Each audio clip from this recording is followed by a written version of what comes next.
మహిళా రక్షణకు ఎన్డీఏ ప్రభుత్వం అధిక ప్రాధాన్యత ఇస్తుందని, రిజర్వేషన్లు కల్పించిన ఘనత చంద్రబాబుదేనని హోంమంత్రి వంగలపూడి అనిత అన్నారు.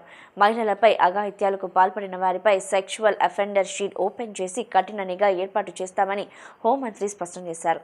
మహిళలను గౌరవిస్తూ అన్ని రంగాలలో ముందుకు తీసుకెళ్లడమే రాష్ట్ర ప్రభుత్వ లక్ష్యమని తెలిపారు. మహిళా భద్రత వారోత్సవాల సందర్భంగా విజయవాడ నగరంలోని బీఆర్టీఎస్ రోడ్లో అవగాహన ర్యాలీ నిర్వహించారు. ఈ సందర్భంగా శక్తి టీం బ్రోచర్ ఆవిష్కరించారు. హోంమంత్రి మాట్లాడుతూ ఎన్డీఏ ప్రభుత్వం మహిళా రక్షణకు అధిక ప్రాధాన్యత ఇస్తుందని, women and wild reaching wing ఏర్పాటు చేయడం అభినందనీయమని పేర్కొన్నారు. రాష్ట్రంలో మహిళలపై నేరాలు 1.4% తగ్గినట్లు వెల్లడించారు. మహిళా భద్రత సమాజ భద్రతకు మూలమని, మహిళా అభివృద్ధి దేశ అభివృద్ధికి కొలమానమని పేర్కొన్నారు. ఆడమగ తేడా లేకుండా పిల్లలను సమానంగా ఆడపిల్లలతో పాటు మగపిల్లలను కూడా బాధ్యతాయుతంగా తీర్చిదిద్దాలని సూచించారు. ప్రతి ఆడపిల్లను తల్లి, సోదరి భావనతో గౌరవించాలని, మహిళల పట్ల గౌరవం ఇప్పటి నుంచే ప్రారంభమవ్వాలని అన్నారు. పిల్లలకు కోట్ల ఆస్తి కంటే సమస్యలను ఎదుర్కొనే ధైర్యం, పరిష్కార శక్తి ఇవ్వటం ముఖ్యమని తల్లిదండ్రులు పిల్లలతో స్నేహపూర్వకంగా ఉండాలని సూచించారు. మహిళల శక్తి అపారమని అన్నారు. ముఖ్యమంత్రి నారా చంద్రబాబు నాయుడు మహిళల పక్షపాతిగా ఉన్నారని, మహిళలకు 33% రిజర్వేషన్లు కల్పించిన ఘనత ఆయనకే దక్కుతుందని పేర్కొన్నారు. ఆస్తుల్లో మహిళలకు సమాన వాటా తీసుకొచ్చేది తెలుగుదేశం పార్టీ వ్యవస్థాపకుడు నందమూరి తారక రామారావు అని గుర్తు చేశారు. మహిళలపై అఘాయిత్యాలకు పాల్పడిన వారిపై సెక్షువల్ అఫెండర్ షీట్ ఓపెన్ చేసి కఠిన నిఘా ఏర్పాటు చేస్తామని హోంమంత్రి స్పష్టం చేశారు. మహిళలను గౌరవిస్తూ అన్ని రంగాల్లో ముందుకు తీసుకువెళ్లడమే రాష్ట్ర ప్రభుత్వ లక్ష్యమని తెలిపారు. ఈ కార్యక్రమంలో మహిళా కమిషన్ చైర్పర్సన్ రాయపాటి శైలజ, ఎన్టీఆర్ జిల్లా collector Lakshmisha, G Rajakumari, Vijayawada police commissioner Rajasekhar Babu, SC Saritha, eagle team SC Nagesh Babu తదితరులు పాల్గొన్నారు. ఒక ఇంట్లో ఆడది ఆరోగ్యంగా ఉంటే ఆ కుటుంబం ఆరోగ్యంగా ఉంటుంది. దాన్ని బట్టి మీకు అర్థమై ఉంటుంది. అమ్మ ఇంట్లో బొజ్జుంటే వంట చేసేవాళ్ళు ఎవరు? నాన్న ఏం చేస్తారు? స్విగ్గీ నుంచి తీసుకొచ్చి ఆర్డర్ పెడితే ఇంట్లో పెడతారు. బయట నుంచి తిన్న ఫుడ్ ఎన్ని రోజులు తింటారు? పిల్లలకి అనవసరంగా అన్ని అనారోగ్యాలు వస్తాయి. దాని అర్థం ఏంటంటే అమ్మ ఆరోగ్యంగా ఉంటే ఇల్లంతా ఆరోగ్యంగా ఉంటుంది, మహిళ ఆరోగ్యంగా ఉంటే ఇల్లంతా ఆరోగ్యంగా ఉంటుంది. మహిళ చదువుకుంటే, మహిళ సాధికారత సాధిస్తే ఇల్లంతా సాధికారత సాధించినట్టే. అదేవిధంగా మహిళ భద్రతగా ఉంది అంటే సొసైటీ భద్రతగా ఉన్నట్టే. అంటే ఈరోజు ఇందాక మా రాజ్ కుమార్ గారు, ఒక అంబేద్కర్ గారు వర్డ్ని కోట్ చేస్తూ ఒక మాట చెప్పారు. మహిళా అభివృద్ధి అన్నది ఆ దేశ అభివృద్ధికి కొలమానంగా ఈరోజు ఉన్నది. అంటే ఆ దేశం ఎంతవరకు అభివృద్ధి చెందిందని చెప్పడానికి మహిళా అభివృద్ధిని సూచికగా సూచించగలిగారంటే మహిళ పాత్ర ఈరోజు సొసైటీలో ఎంత ఎక్కువగా ఉందో మనందరం కూడా అర్థం చేసుకోవచ్చు. అటువంటి మహిళకి ప్రతిరోజు కూడా ఒక గౌరవాన్ని ఇస్తూ, ఒక మర్యాదనిస్తూ ఈరోజు సొసైటీలో ముందుకెళ్ళడమే కాకుండా మేమున్నామని ఒక భరోసా ఈరోజు మనందరం కూడా ఇచ్చే పరిస్థితి కూడా కనిపిస్తూ ఉంది. అంటే ఎక్కడికి కాల్ చేయాలి, కాల్ చేయడానికి చాలామంది భయపడేవాళ్ళు, చేస్తే ఎట్లాగా ఏంటండి. సో ఈ అవేర్నెస్ క్యాంప్ ద్వారా ఒక్క దెబ్బకే మొత్తం సెట్ అయిపోయింది. సో చాలా కాల్స్ వస్తున్నాయి, చాలా ఇంప్రూవ్మెంట్ కూడా వచ్చింది మేడం.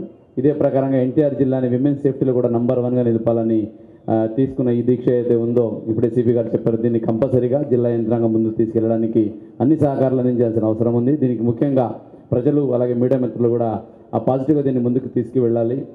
బికాస్ సొసైటీ, మనం ఇప్పుడే మా ఐజీ మేడం మాట్లాడుతూ చెప్పారు, so the progress of society measure చేయాలనుకుంటే అంబేద్కర్ గారు చెప్పింది ఏంటంటే, సో ఈ measure the progress of women in the society అని చెప్పారు. సో ఎంతవరకు విమెన్ సేఫ్గా ఉంటారు, విమెన్ ప్రోగ్రెసివ్గా ఉంటారు, సొసైటీ ఎంత ప్రోగ్రెసివ్గా ఉంటుంది.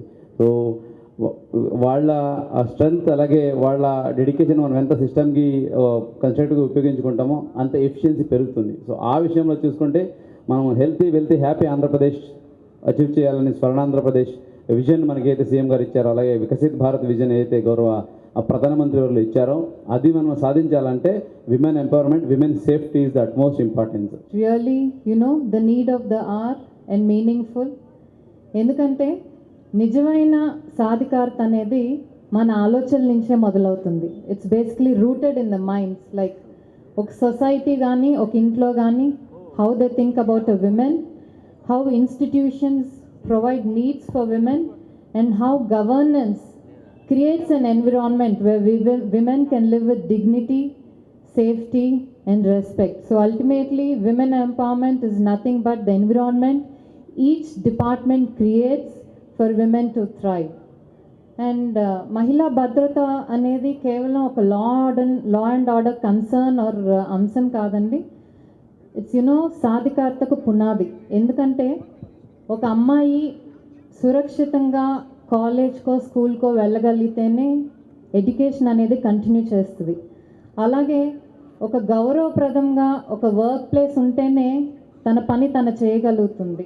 సో ఇవన్నీ కూడా ఈ గౌరవం కాపాడాల్సిన బాధ్యత ప్రతి ఒక్కరి మీద ఉంది. ఎందుకంటే ఆర్థికంగా కానివ్వండి, అభివృద్ధి కానివ్వండి, ఇవన్నీ కూడా ఇన్సెపరబుల్. ఈ రెండు కలిస్తేనే ఆర్థికంగా ఇందాక రాజ్ కుమార్ గారు చెప్పినట్టు స్టేట్ కెన్ గో హెడ్.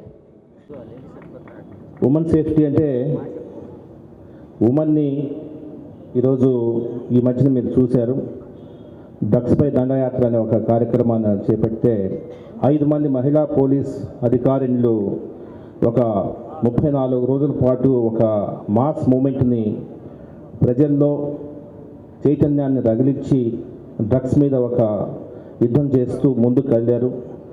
జిల్లా యంత్రాంగం అదేవిధంగా జిల్లా ప్రజానీకం మొత్తం కూడా బ్రహ్మరథం బట్టి వారిని ఆశీర్వదించడం, ఏదైతే మనం అనుకున్న లక్ష్యాలు అనుకున్నామో పోలీస్ కమిషనరేట్లో ఒక స్ట్రాటజీతో ముందుకెళ్తున్నాం. మీకు గుర్తుంటే క్లౌడ్ పెట్రోల్స్ అనే కాన్సెప్ట్ని గౌరవ హోంశాఖ మార్చులు వారే ఆ రోజు ఆరంభించారు. 42 డ్రోన్స్ అక్వైర్ చేసుకోవడం జరిగింది. మీరు ఇప్పుడు చూస్తే కూడా డ్రోన్స్ కనిపిస్తుంటాయి. ఎన్టీఆర్ పోలీస్ కమిషనరేట్ ఫస్ట్ వచ్చిన కొత్తల్లో మీకు అందరూ తెలుసు, వరదలు వచ్చాయి. కొద్దిగా ఫస్ట్ 1 or 2 months కొంత పని ఎక్కువ కావడం, తర్వాత డిసెంబర్ నెలలో, నాకు గుర్తుంటే నవంబర్ డిసెంబర్ నెలలో 2024